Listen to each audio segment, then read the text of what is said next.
I got the call outside the ballroom doors with my mother's hospital bill crushed in my hand. "Miss Bennett," the nurse said softly, "your mother's surgery team can only hold the operating room for 45 more minutes.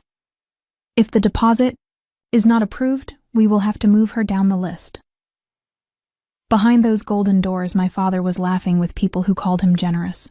Across town, my mother was lying under hospital lights, waiting for money that could keep her alive. I looked at the bill again, though I already knew every number on it. I had counted it on the bus, in the hospital bathroom, beside my mother's bed, and every time the answer stayed the same. I did not have enough. I had promised myself I would never beg Richard Bennett for anything. He had left us 12 years ago, married into a richer life, and trained the world to forget we existed. But pride could not hold my mother's hand in an operating room. Pride could not keep her alive. A gold sign stood beside the ballroom entrance between white flowers. Bennett Development welcomes Romano Holdings. I did not know what Romano Holdings truly meant yet. I only knew my father had filled the Bellagio Grand with investors, reporters, board members, and people he wanted to impress. I almost turned back, then the nurse's words returned like a clock inside my chest. 45 minutes. So I opened the ballroom doors and stepped into the kind of room where poor people become invisible the moment they enter. Music played softly. Glasses shone under warm light. Women in diamonds turned their heads just enough to measure my plain cream dress, damp hair and old shoes before looking away. My father stood near the stage with his wife, Vivian, and his daughter, Celeste. His other daughter, the one he kept. Celeste wore a silver dress and a smile that had never learned hunger. Vivian stood with one hand on Richard's arm like she owned both the man and the room. For one painful second, my father's eyes met mine, and I thought maybe blood would remember what pride had forgotten. I was wrong. Vivian saw me first. Her smile faded, not with surprise, but with irritation.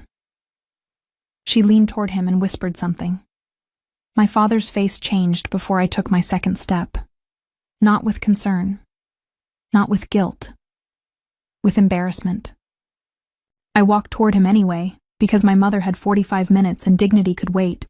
The closer I got, the quieter the room became. "Dad," I said, holding out the bill. My voice broke on the word, and I hated that it did. "Please."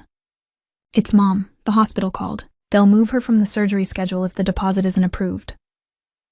My father looked at the paper, then at the guests watching him, then back at my face. I saw the choice happen before he spoke. His reputation mattered more than my mother's life. "I'm sorry," he said coldly and clearly enough for the nearest guests to hear. "I don't know this young woman." Something inside me folded so quietly no one heard it break. Celeste covered her mouth like she was hiding a smile. Vivian lifted her chin and signaled security. My father adjusted his cuff, as if denying me had been a small inconvenience before dinner. "Dad," I whispered again, softer this time, because some foolish part of me still thought a daughter's voice might reach him. His jaw tightened. "You are mistaken." Security touched my arm. That touch brought me back. I pulled away, not because I was strong, but because I could not bear to be dragged out while my father watched. My phone buzzed again. The nurse was calling. My mother's surgery room was disappearing minute by minute, and the man who could save her had just erased me in front of strangers. I ran. I ran past flowers, mirrors, waiters, and guests who stared like pain was shameful. I heard Celeste say something behind me and a few people laugh. I did not stop. I turned into a quieter hallway, narrower than the lobby, my breath coming too fast, my phone still vibrating in my palm. At the end of the hall, elevator doors were sliding shut. A small sign beside them read, "Private access." A guard inside had just entered a code, and the doors were closing on men who clearly did not belong to the ordinary world. I did not think. I shoved my hand between the doors. The safety sensor pulled them open, and I stumbled inside. The world changed in one breath. 4 men in black suits turned toward me. Their hands moved toward their jackets with a speed that made my knees weaken. One of them stepped forward, ready to pin me against the wall, but the man in the center lifted one hand. Everyone stopped, not slowed. Stopped. Even the air seemed to obey him. He was dressed in black, calm, powerful, and terrifyingly silent. Dark eyes, trimmed beard, gold chain barely visible at his throat. A stillness that belonged to someone who never needed to raise his voice.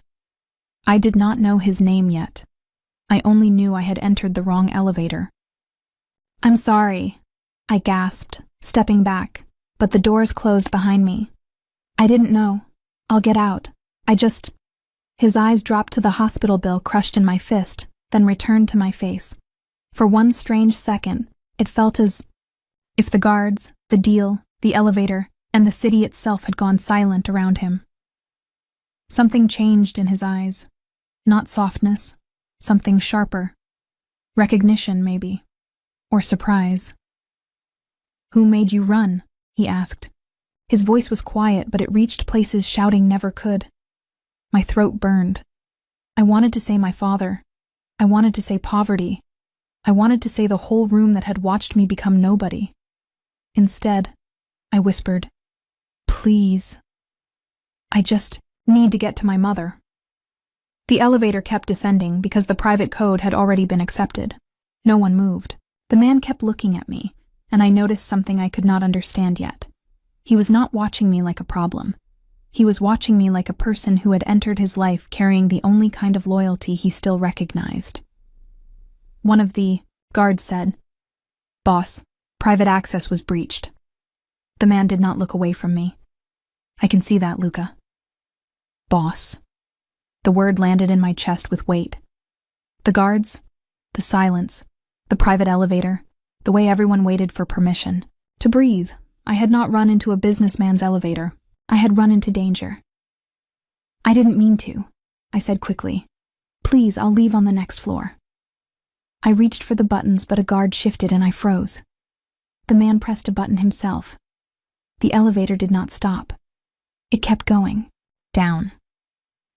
"Which hospital?" he asked. I blinked. "What?" "Your mother. Which hospital?" "St. Agnes," I said, before fear could stop me. "But I'm not asking you for anything. I just need to get there." "How much?" Heat rushed into my face. "No." His brows moved slightly. "No?" "No," I repeated, holding the bill closer. "I didn't come here to be bought by another powerful man." One of the guards looked at me as if I had stepped closer to a cliff. My breath shook, but I forced myself to stand straight. The man studied me. "You think I want to buy you?" "I don't know what you want." Smart answer. His voice stayed quiet. "Most people pretend they know me. They usually regret it." Fear crossed my face before I could hide it. His tone changed slightly. "I asked how much because your hand is shaking and your mother has less than 45 minutes. I swallowed. 39 now. Then we don't have time to argue. The elevator opened into an underground garage bright with white lights and lined with black cars. Men in dark suits stood beside them, each one suddenly watching me. At the far end, a hotel manager froze when he saw the man step out, then lowered, his eyes as if looking too long could become a mistake. The man walked out first, and the others moved with him like shadows trained to follow a storm. He stopped beside the nearest car and looked back at me. "I can take you to the hospital, or you can keep your pride and lose time." The words hit hard because they were true. "Why?" I asked. "Why would you help me?" He looked at the hospital bill in my hand, then at my face. "Because you did not run into my elevator to save yourself." His answer took the air out of me. "You ran for your mother." I looked down because if I looked at him any longer, I was afraid I would break. "I'll pay you back."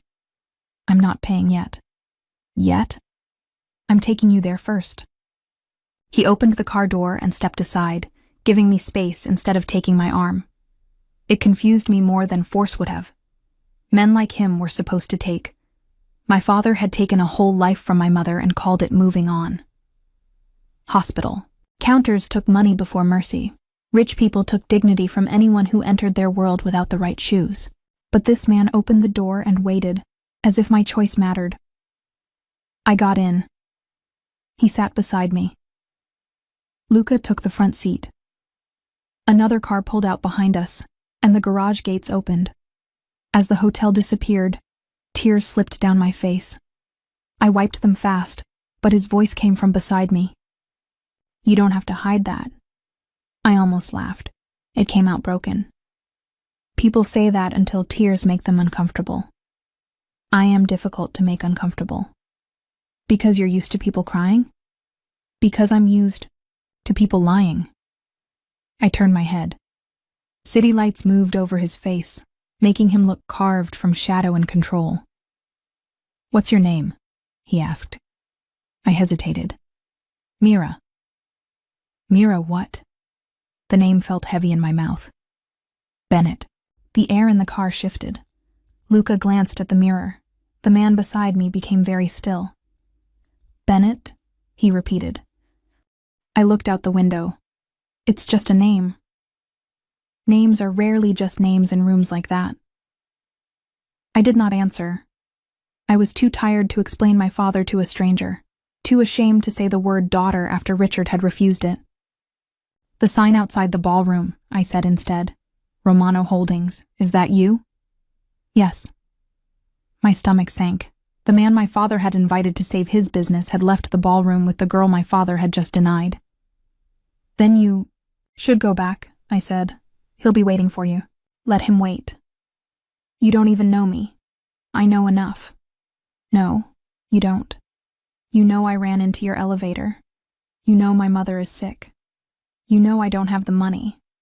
That doesn't mean you know me. For the first time, the corner of his mouth moved, not quite a smile. There she is. I frowned. What? The woman hidden under the panic. My father had seen my desperation and called security. This man saw my anger and looked almost relieved.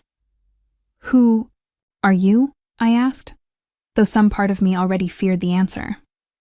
The guard in front looked at him as if the question itself was dangerous. The man answered without drama. Alessio Romano. I had heard the name before.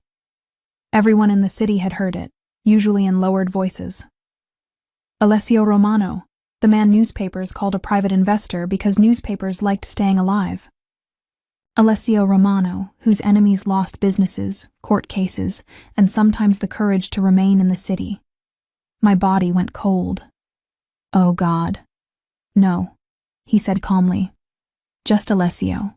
Under any other circumstances, I might have laughed. That night, it only reminded me how far from safety I had fallen. Please don't hurt me, I said before pride could stop me. His face changed sharply. Not anger, something older. Pain buried so deep it almost looked like rage. Who taught you to ask that quickly? My fingers twisted together. Life. He looked out the window for a second, jaw tight. Then he said, I am not going to hurt you, Mira. St. Agnes appeared ahead, white and bright and merciless. Before the car fully stopped, I reached for the door, but Alessio moved first. He did not touch me. He only blocked the handle. Wait. My mother. You'll reach her faster if people move out of your way. He stepped out first. The hospital reacted the moment he entered. Security straightened. Nurses looked up. A man at the reception desk dropped his pen. The night supervisor came from behind the counter, saw Alessio, and forgot the sentence he had been about to say.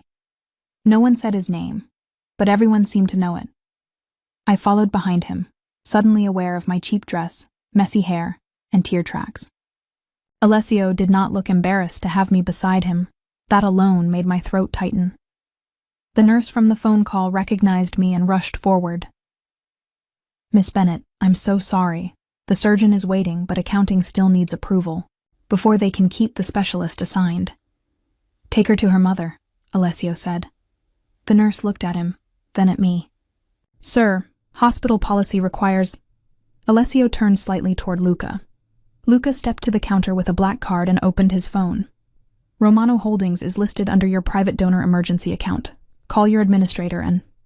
Authorize the deposit now. The operating room stays reserved. The receptionist went pale and started dialing. My stomach dropped.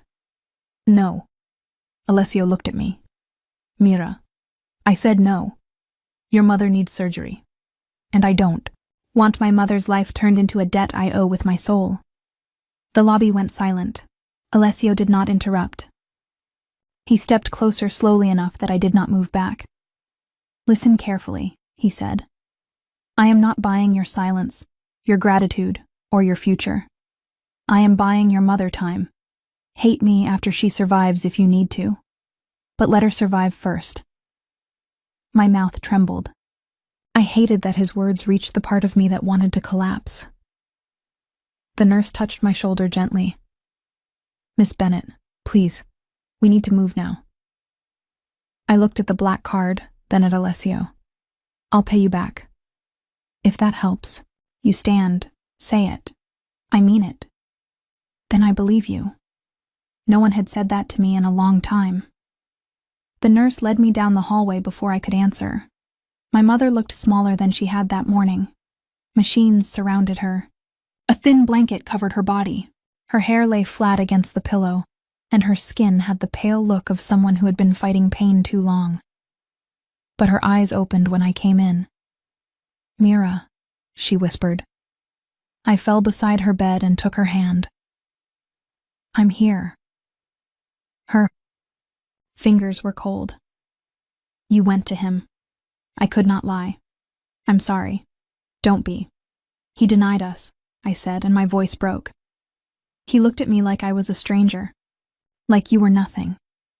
Like I was nothing. My mother closed her eyes, and one tear slipped down her temple.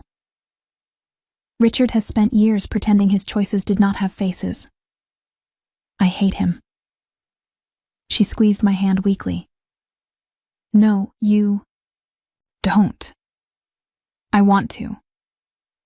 That is different. I pressed my forehead to her hand. I couldn't get the money. Then why are they preparing me? She studied my face the way only mothers can. Who helped you? I swallowed. A man from the hotel. What man? Alessio Romano. Fear entered her eyes quickly. Mira. I know. You do not know men like that. I didn't ask him. He saw the bill. He paid before I could stop him. My mother tried to sit up, but pain caught her. Powerful men do not give, without wanting something. He said he bought you time, not me. She stared at me. Did you believe him? I thought of the elevator, his raised hand stopping the guards, the way he had asked who made me run, the way he gave me space before opening the car door. I don't know, I whispered. But I wanted to. My mother's face softened. Be careful with wanting, baby. It can sound like safety when you are tired. Before I could answer, the surgeon came in. The room changed quickly. Consent forms, nurses, wheels unlocked. My mother's bed began moving toward the operating room, and panic rose in my throat. Mom. She turned her head toward me. Stand. Straight, Mira. I'm scared. I know. What if... No. Don't give fear the last word. I walked beside her bed until the double door stopped me. A nurse held out a hand. You have to wait here. My mother looked at me one last time. His shame is not yours. Then the doors opened and took her away. I stood there after. They closed, staring at the place where she had disappeared. For the first time that night, I had nothing to run toward. No ballroom, no elevator, no hospital counter, no father to beg, no mother's hand to hold. Just a hallway, a debt I had, not chosen, and a mafia boss waiting somewhere behind me. When I turned around, Alessio stood at the far end of the corridor, not close enough to intrude, not far enough to leave. His guard stayed behind him. She's in surgery, I said. Then she has a chance. My eyes burned again. Why? Are you still here? He looked past me toward the surgery doors. Because waiting alone is harder. I did not know what to do with that sentence. It was too simple, too human, and it came from a man everyone feared. I sat on one of the chairs because my legs were shaking. Alessio sat 2 chairs away, not close enough to make me uncomfortable. Hospital time did not move like real time. It stretched, paused, punished. Luca brought coffee. I did not drink it. Alessio did not push. Nurses whispered from corners. Doctors pretended not to stare. Alessio ignored all of it. After nearly 2 hours, Luca's phone vibrated. He read the message, leaned close to Alessio, and spoke quietly. Alessio's eyes moved toward the elevators, then back to me. Richard Bennett is here. My stomach tightened. For my mother? Alessio's silence answered before his words did. He came after calling 3 board members to ask whether I had returned to the hotel. My father had not come because my mother was fighting for her life. He had come because Alessio Romano had left his meeting. Alessio watched my face. Do you want him stopped? Part of me wanted to say yes. Another part was tired of hiding from a man who had already abandoned me. No. Let him come. Alessio nodded once, then stood. I'll be at the nurse station. Why? Because some men only tell the truth when they believe no one important can hear them. He stepped away, far enough that my father would think I was alone, close enough that I was not. A few minutes later, Richard Bennett stepped out of the elevator with Vivian and Celeste behind him. He stopped first, searching the corridor for Alessio. When he saw Alessio down the hall, speaking to Luca and a hospital administrator, some of the fear left his face and something colder replaced it. He thought I was alone. That made him confident. He walked toward me fast, but he kept his voice low, careful, controlled. Do you understand what you have done? I looked up slowly. My mother is in surgery. My meeting was tonight. Romano left because of you. He was supposed to be discussing a private investment, not running to a hospital with a girl who had no right to be there. Some girl. Even here, outside the room where my mother was fighting for her life, he could not call me his daughter. He pulled a check from inside his jacket and held it out. Take this. I stared at it. What is this? Money. That is what you came for, isn't it? Pay the hospital. Pay whatever else you need. Then leave. You will not go near Romano again. You will not tell him who you are. You will not tell him I am your father. Tonight was a misunderstanding. That is all he needs to know. My chest tightened. So you came because you're afraid. He might find out I'm your daughter. His eyes flashed toward the nurse station. Keep your voice down. Why? Because truth sounds ugly when rich people hear it. Vivian stepped closer. Mira, don't be foolish. Your father is offering help. No, I said, looking at the check. He is offering silence. Celeste crossed her arms. You should be grateful. I looked at her, polished and untouched by hunger. I did beg tonight. I begged my father to help save my mother. He said he didn't know me. Richard's face hardened, but he did not shout. That made it worse. His cruelty was not wild, it was chosen. You embarrassed me in front of important people. You erased me in front of them. You forced my hand. The words hit like a slap. I stood slowly. I forced your hand? He pushed the check closer. Take it, Mira. This is more than your mother ever received from me. For 1 second, the hallway blurred. My mother was behind those doors with her life open under a surgeon's hands, and he still spoke like she was an old mistake. My fingers closed around the check. Relief flashed across his face. Then I tore it in half. Vivian inhaled sharply. Celeste's mouth fell open. I dropped the pieces into the trash beside the chairs. You came to the hospital because Alessio left your party, I said. Not because my mother might die. Richard's expression tightened. Without my name, you are nothing. The sentence filled the corridor. Maybe once it would have broken me. Maybe in the ballroom it had. But now my mother's words stood between his shame and my heart. Slow footsteps sounded behind him, controlled, heavy enough to make my father turn. Alessio Romano was walking back from the nurse station, and from the look in his eyes, I knew he had heard enough. He did not shout. He simply stopped beside me, not in front of me, and the whole corridor seemed to understand the difference. Richard's face lost color. "Mr. Romano," he said quickly. "This is a private matter." Alessio looked at the torn check in the trash, then at Richard. "You made it public when you denied her in my ballroom. There has been a misunderstanding." "No," Alessio said calmly. "For once, I think I understand perfectly." Vivian tried to smile. Family matters can be complicated. Alessio's eyes moved to her, and her smile died. Complicated is when people disagree. This is something uglier. Richard adjusted his jacket, trying to become a businessman again. This girl is emotional. Her mother's illness has made her desperate. Alessio turned his head toward me, not to question me, but as if giving me the dignity of being the person most worth listening to. Then he looked back at Richard. She ran into my elevator with a hospital bill in her hand, and fear on her face. You stood in a ballroom and pretended not to know her. Now you are here with a check, asking her to hide the truth so your deal survives.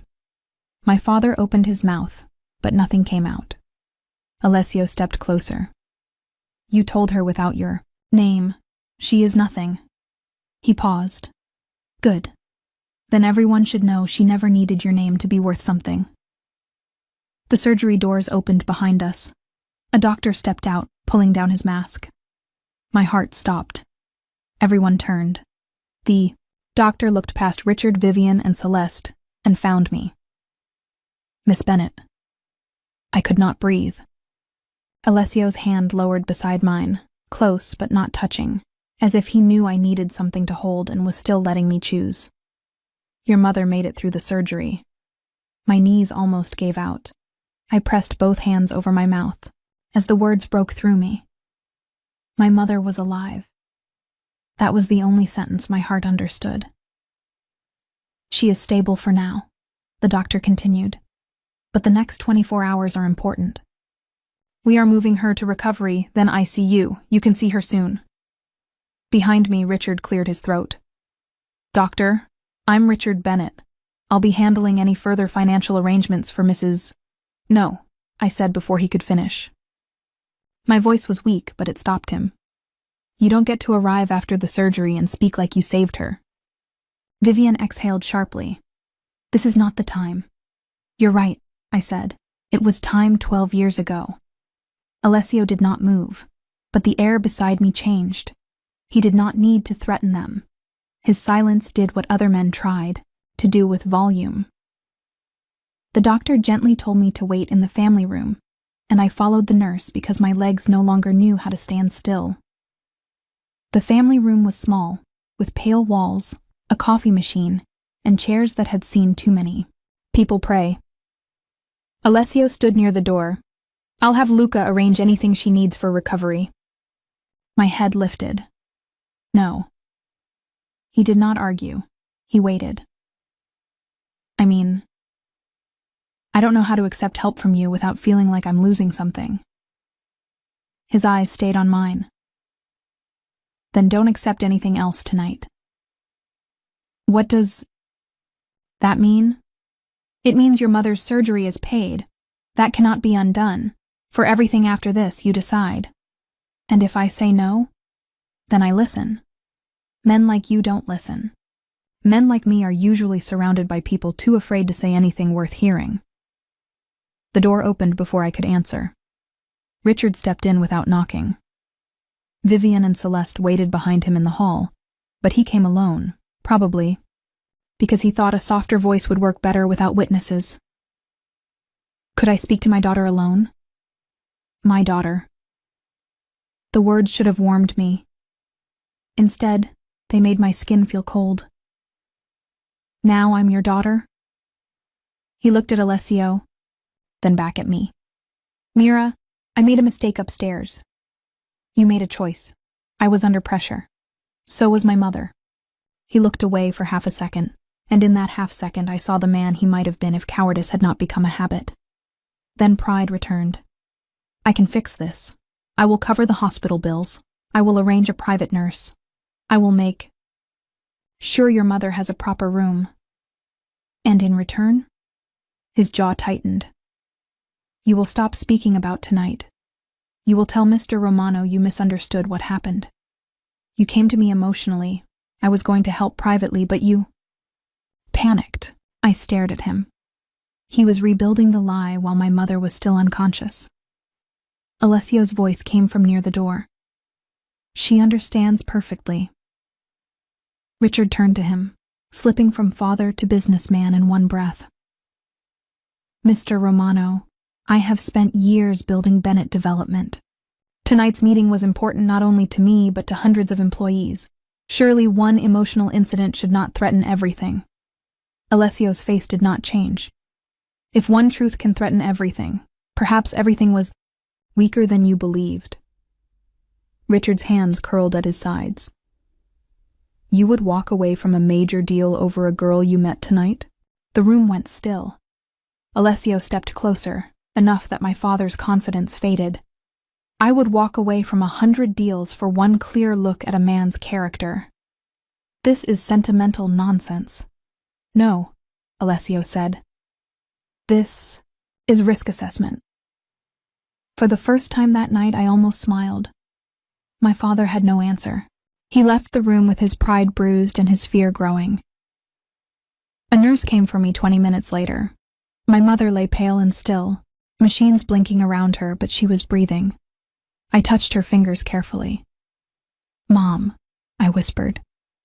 Her eyes did not open, but her fingers moved just enough to press mine.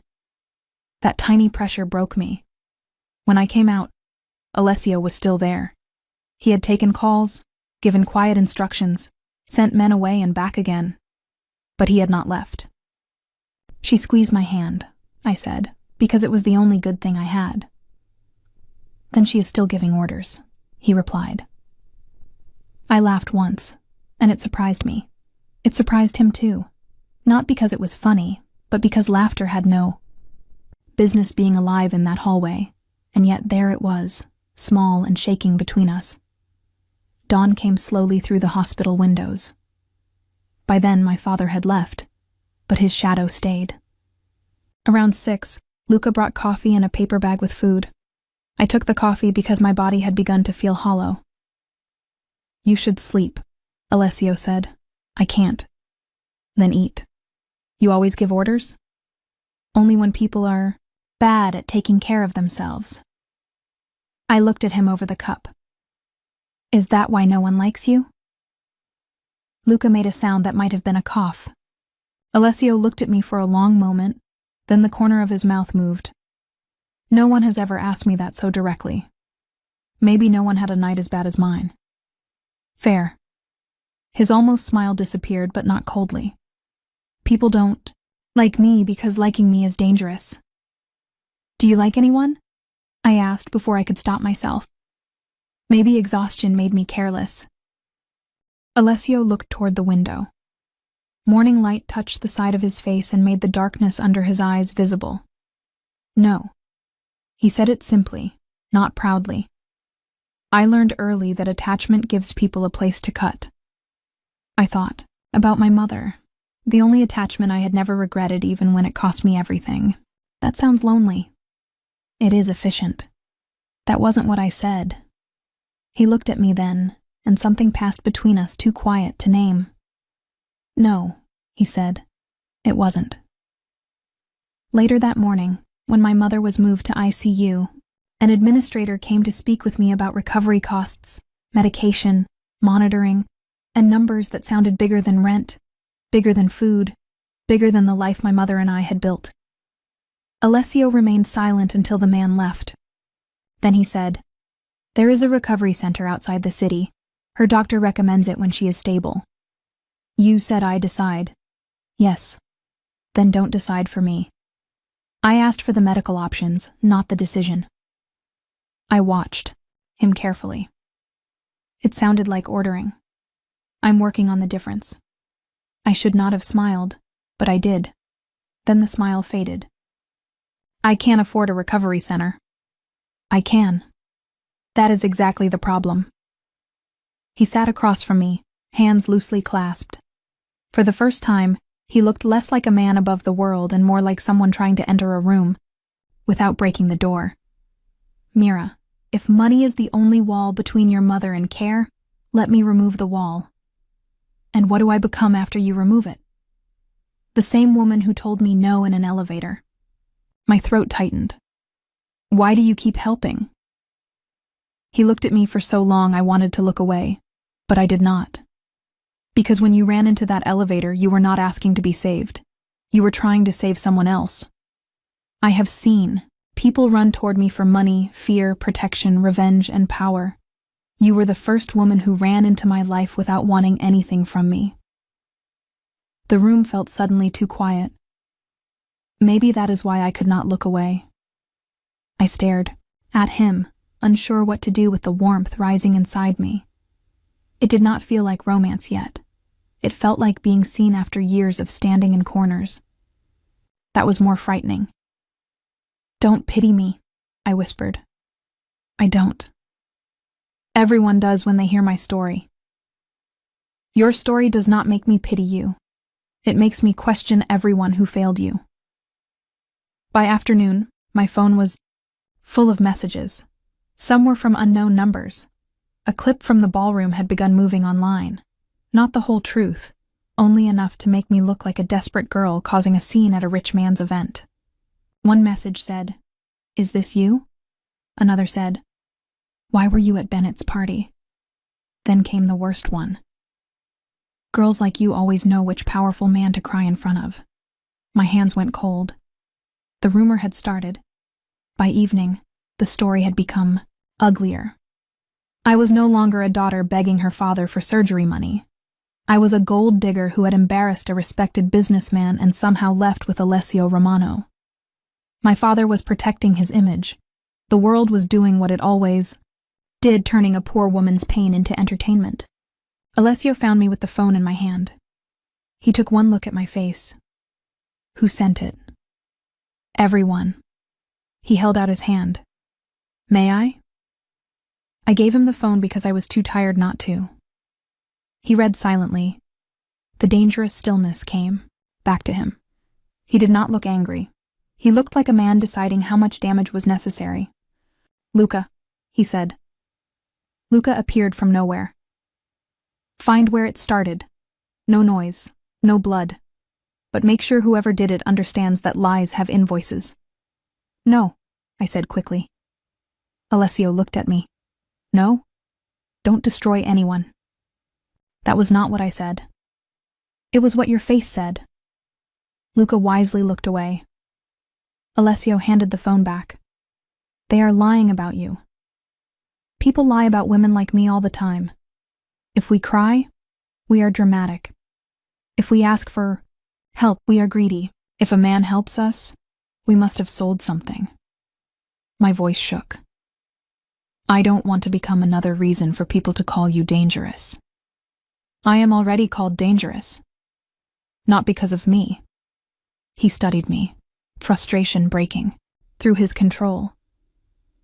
You are still protecting people who would not protect you. No, I said softly. I am protecting myself from becoming like them. That stopped him. The anger in his face did not vanish, but it changed shape.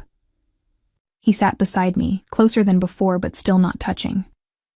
Then tell me what you want. No one had asked me that all day. I looked toward the room where my mother slept. I want my mother to wake up. I want my father to stop rewriting what happened. I want whoever started that rumor exposed with the truth, not punished in darkness. And I want to stand in a room, one day, and not feel ashamed because someone else abandoned me. Alessio nodded slowly. Then we start there. We? If you allow it. I looked at him. You really don't know how to be normal, do you? No. This time, I smiled first. My mother woke the next morning. Not fully, not easily, but enough to know my name and squeeze my hand. When her eyes cleared, she saw Alessio standing near the door. The laughter left her face. Mr. Romano, she whispered. He stepped forward with respect I did not expect. Mrs. Bennet, my daughter tells me you bought me time. She chose to let me. My mother looked at me, then back at him. Mira does not know how to owe without bleeding herself dry.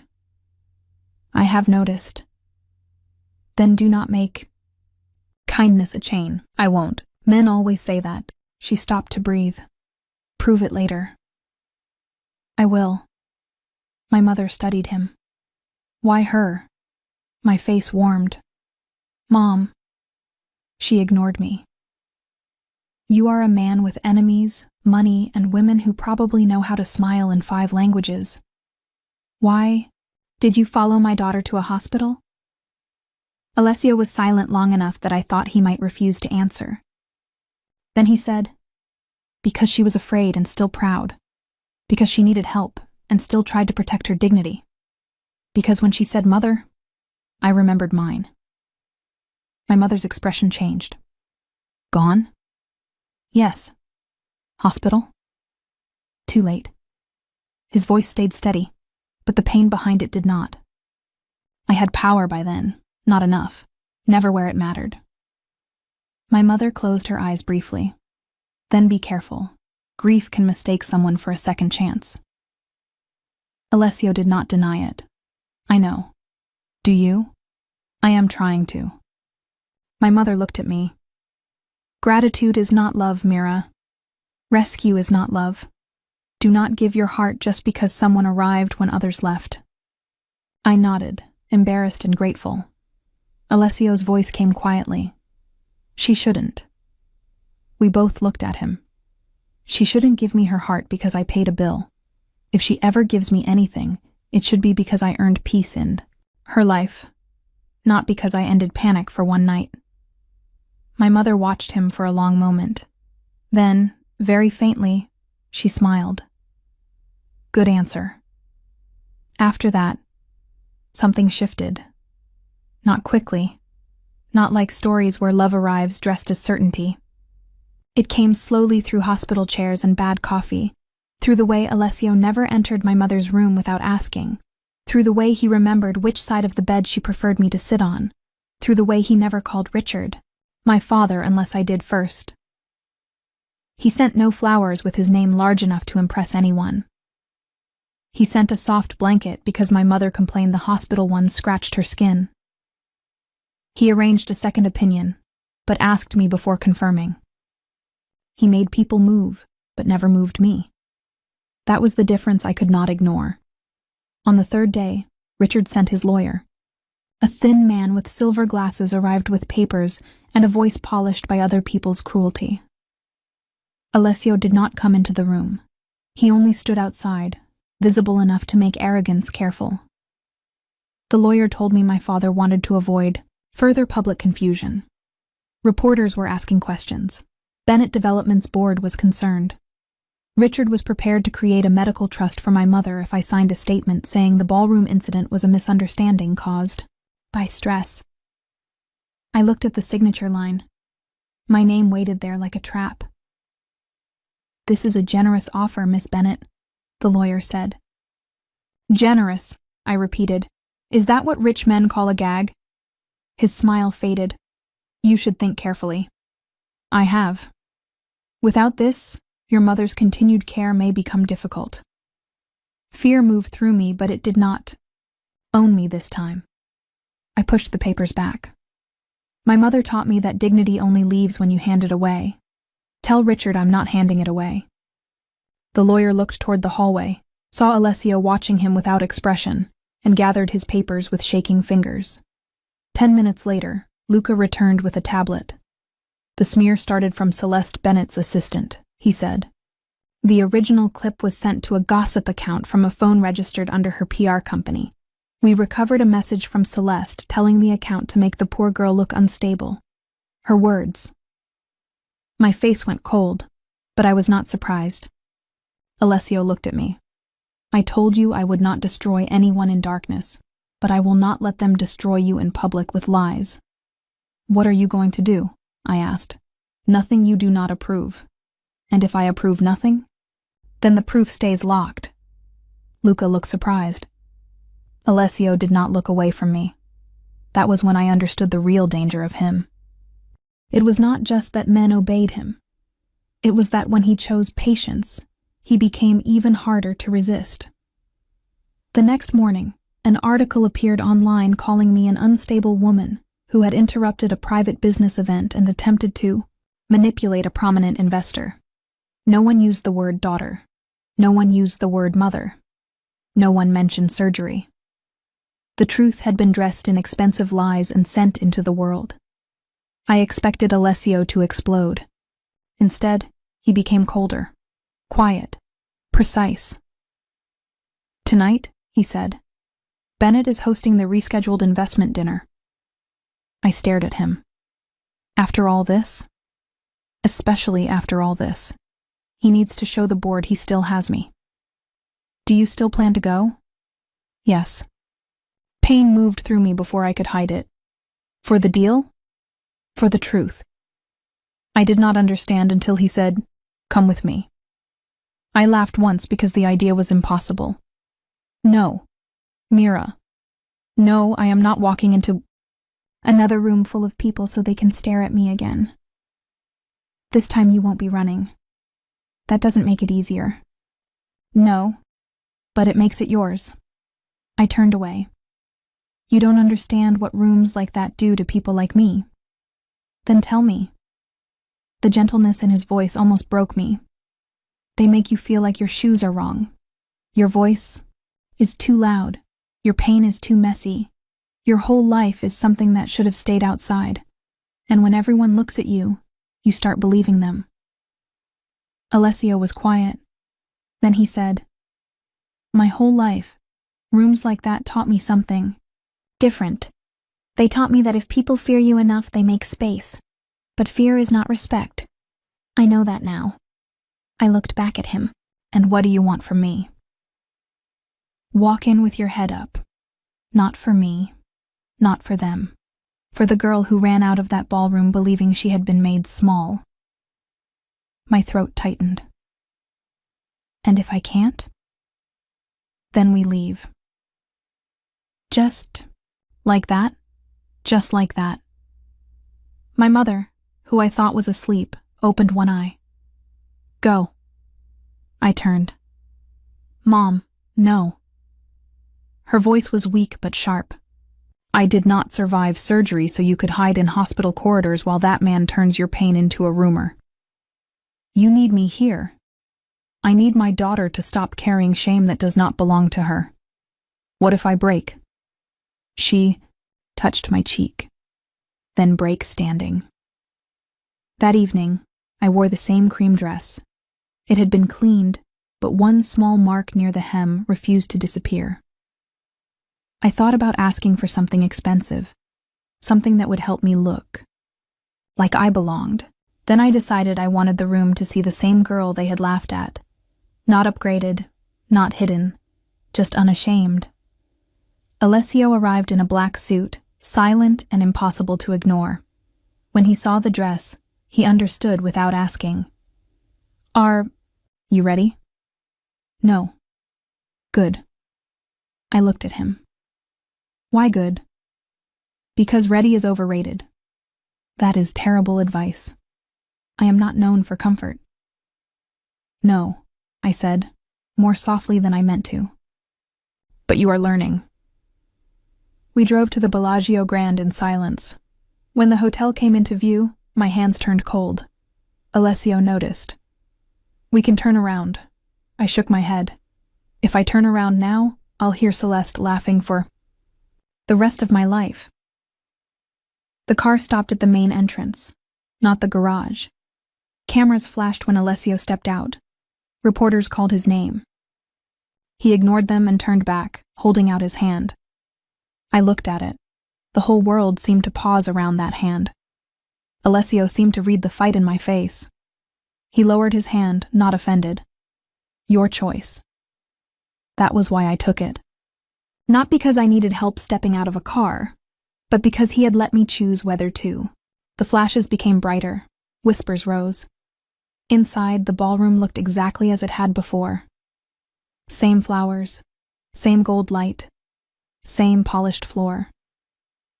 But I was not the same. Richard stood near the stage with Vivian and Celeste. The moment he saw me with Alessio, his face froze. He had expected Alessio, but not me. He hurried forward with a smile so false it looked painful. Mr. Romano, he said warmly, I'm glad you came. And Mira, I'm glad you're feeling calmer tonight. My name in his mouth made my stomach turn. Calmer? I asked. Guests began to look over. Cameras lifted. Of course, Richard said. Last night was difficult. A family misunderstanding during a medical emergency. We are handling it. Privately. There it was. The lie, dressed for dinner. Family misunderstanding, I repeated. In the ballroom you said you didn't know me. His eyes flashed. Mira. At the hospital, you told me not to tell Mr. Romano you were my father. The room quieted the way rooms quiet when truth enters without invitation. Richard's smile vanished. This is not appropriate. No, I said. My voice shook, but it carried. What was not appropriate was letting my mother lie in a hospital bed while you protected your reputation. What was not appropriate was handing me a check so I would hide who I was. What was not appropriate was calling me your daughter only, after the man you needed chose to stand beside me. A camera flashed. Vivian stepped forward. This is cruel, Mira. Your father has been under enormous pressure. I looked at her. So was my mother's heart. Celeste laughed nervously. You're enjoying this, aren't you? Playing victim in front of everyone? I turned to her, and for the first time in my life, her beauty did not make me feel smaller. No, I am tired of being turned into the villain because I survived what your family did quietly. A woman near Celeste whispered, You did this to your own sister? Celeste's face flickered. Richard's voice dropped. Enough. Alessio finally spoke. No, not enough. The entire room remembered who he was. Conversations died. Even waiters stopped moving. Alessio stepped forward, but he did not look at the documents waiting on the table. He looked at Richard. Last night, I came to this hotel to discuss investment. In Bennett Development, I left before the meeting because a woman ran into my elevator with a hospital bill in her hand, and more dignity than anyone in this room showed her. My breath caught. Richard went pale. I followed her to St. Agnes because her mother was being taken off a surgery schedule while you stood here smiling under your own name. I watched you come to the hospital, not to ask whether the woman you abandoned survived, but to offer your daughter money in exchange for silence. Whispers moved through the ballroom. Richard looked around, seeing the room turn against him by inches. Mr. Romano, you are making a serious accusation. No, Alessio said. I am giving everyone the courtesy of hearing it from me, before they see the proof. Luca stepped forward and placed a tablet on the nearest table. The screen showed the hospital corridor. Richard pushing the check toward me, my hand tearing it, his face tightening as the internal recording caught his words clearly. You will not tell him I am your father. Without my name, you are nothing. The room went silent in a different way now. Not shocked, convinced. Richard stared at the screen as if it had betrayed him. Vivian's hand slipped from his arm. Alessio looked toward Celeste. The smear online also started from your assistant's phone. Celeste's face went white. That's a lie. Luca tapped the screen once. A message appeared from Celeste to her assistant. Make the poor girl look unstable before Romano asks questions. A low, ugly sound moved through the ballroom. Celeste, looked at the guests, then at her father, suddenly not amused anymore. A board member near the contract table closed his folder. Another investor stepped away from Richard. Reporters began calling questions from the back of the room. "Mr. Bennett, is Mira your daughter? Did you deny her publicly? Did your company know about the smear?" Richard opened his mouth, but the man who always knew how to perform had lost his script. Alessio turned toward the contracts. "Romano Holdings will not invest in Bennett Development. Not tonight. Not ever." The words hit harder than any shout. Richard's face lost all color. The board member whispered to another man. "Emergency meeting. Tonight." My father's empire did not collapse with violence. It cracked under the weight of one truth told in public. "You can't do this," Richard said. Alessio looked at him. "I just did." Then Richard did the one thing I did not expect. He turned to me. Not with love, with desperation. "Mira," he said loudly enough for people to hear. "You are my daughter. You know I never meant to hurt you." There it was, the word I had wanted my whole life. Daughter. It should have healed something. Instead, it showed me how empty a word becomes when it arrives only after power changes sides. I stepped closer. "No. I was your daughter when my mother sold her wedding ring to pay rent. I was your daughter when I sent birthday cards you never answered. I was your daughter last night when I stood in this room with a hospital bill in my hand. I was your daughter when you said you did not know me." His eyes shone, but I no longer knew if it was grief or fear. "Mira, please. You don't get to claim me because losing me is suddenly expensive." The silence after that was complete. For years I had imagined confronting him. In those fantasies I screamed, I cried, I demanded apologies. But standing there, I felt something quieter than anger and stronger than pain. I felt finished. Alessio turned to the room. "St. Agnes Hospital will receive a donation tonight for a patient assistance fund in Elena Bennett's name." My mother's name in that ballroom made my chest ache. No family should have to beg for a surgery room while men like this buy applause with charity. Richard flinched as if struck. Reporters shouted questions, but I heard only my mother's voice in my head. Break standing. I had. Alessio walked toward the exit, then stopped and looked back at me. He did not call me. He did not hold out his hand. He waited. The choice was mine again. I looked once, at Richard. He looked smaller now, not because he had lost money, but because I no longer needed him to be bigger. Then I turned and walked out of the ballroom beside Alessio Romano. Not behind him, beside him. The hallway felt different this time. Same mirrors, same flowers, same private elevator at the end. But my feet did not run, my breath did not tear, my phone did not buzz with panic. When we reached the elevator, Alessio pressed the button. The doors opened, and for one strange moment, I saw myself from the night before, stumbling inside with tears on my face and a hospital bill in my fist. I stepped in. Alessio followed. The doors closed, shutting out the noise. For a few seconds, neither of us spoke. Then I looked at him. Last time I entered this elevator because I had nowhere else to go. His eyes rested on me. And this time? I breathed in, and the air did not hurt. This time I'm not running. Something in his face changed, the same small shift. I had seen the first night, only now I understood it better. It was not weakness. It was a door opening in a man who had spent years becoming a locked room. "Mira," he said quietly, "I need you to know something." My heart began to pound for a different reason. What? I have never liked anyone easily. I have never trusted softness. I have never believed a person could walk into my life by accident and change the way a room felt after she left. He looked down for a second, as if honesty cost him more than money ever could. When you ran into this elevator, I thought I was helping you because of your mother. Then I stayed because of you." My throat tightened. "Alessio, I am not asking you for anything tonight.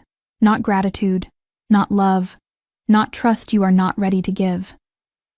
I am only telling you the truth before someone else teaches you to doubt it. I did not choose you because you were helpless. I chose you because even broken, you refused to be bought. Even afraid, you stood.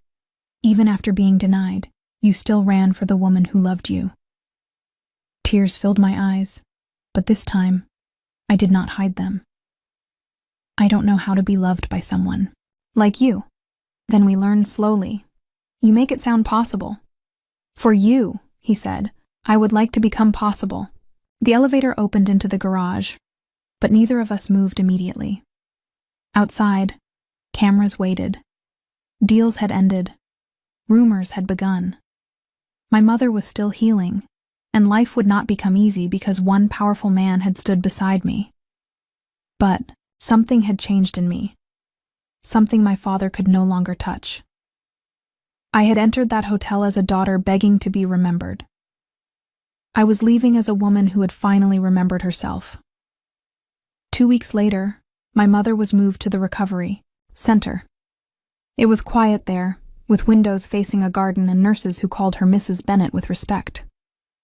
She complained about the soup, corrected the pillows, and told Alessio he stood too stiffly for a man visiting a patient, which made Luca turn away to hide a smile. Alessio came often, never with cameras, never with grand speeches. Sometimes, he brought books for my mother. Sometimes he brought coffee for me. Sometimes he simply sat in the corner while I read insurance forms and pretended not to notice that his presence made the room feel safer. My father tried to call once. I did not answer. He sent a letter. My mother read it first, then handed it back to me. "Some apologies are written to reduce guilt, not repair harm," she said. "You do not have to open the door just because someone knocks late." So I did not. Bennett Development lost the Romano investment. The board removed Richard from control after reporters found enough of the truth to damage the image he had protected for years. Celeste vanished from the society, Pages for a while, and Vivian stopped looking at cameras like she owned the room. But I stopped watching after the first week. Their fall was not my healing. My healing was my mother learning to walk slowly along the recovery center hallway. My healing was sleeping through the night without hearing the ballroom laughter. My healing was looking in a mirror and no longer seeing the girl security had tried to remove. The Elena Bennett Patient Fund opened at St. Agnes a month later. I stood beside my mother at the small dedication, not as a charity case, not as Richard Bennett's hidden daughter, but as the woman who had once begged for one surgery room and now watched other families receive help before desperation could break them. Alessio stood at the back, away from the cameras, where only I could see him. When our eyes met, he did not smile for the crowd. He only gave a small nod, as if reminding me that this victory was mine.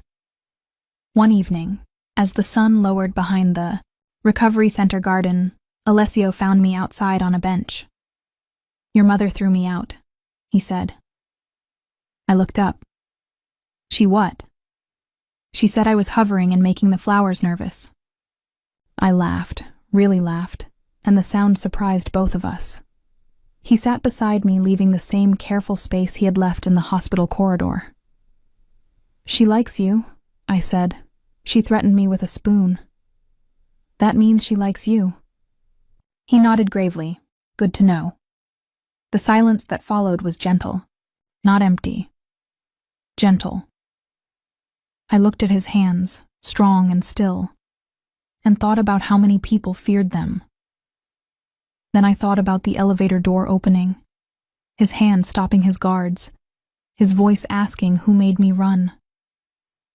I used to think love would feel like someone promising never to leave, I said. Now I think it feels more like someone staying without making you beg. Alessio looked at me, and the guarded man the city knew disappeared for a moment. "Then let me stay." My heart trembled, but it did not run. "Slowly," I whispered. He nodded. "Slowly." Months later, people would tell the story differently. Some would say Alessio Romano fell in love at first sight with a girl who ran into his elevator. Some would say I changed him. Some would say he saved me. They would all be partly wrong. He did not fall for me because I looked beautiful under hotel lights. I was wet from rain, shaking from fear, and holding a hospital bill like it was the last thread between my mother and death. He did not save me the way people in stories like to be saved. He stood beside me until I remembered how to stand for myself. And I did not change him by being soft. I changed him because he saw that love does not always arrive dressed in silk, smiling at the right tables, speaking the right language. Sometimes love arrives breathless, humiliated, and late for a surgery payment. Sometimes it forces its way into a private elevator with tears on its face and a mother's name in its mouth. The mafia boss who had never liked anyone did not fall in love because a girl ran toward him. He fell because I was running for someone else, and in a world full of people protecting their image, I was still protecting love.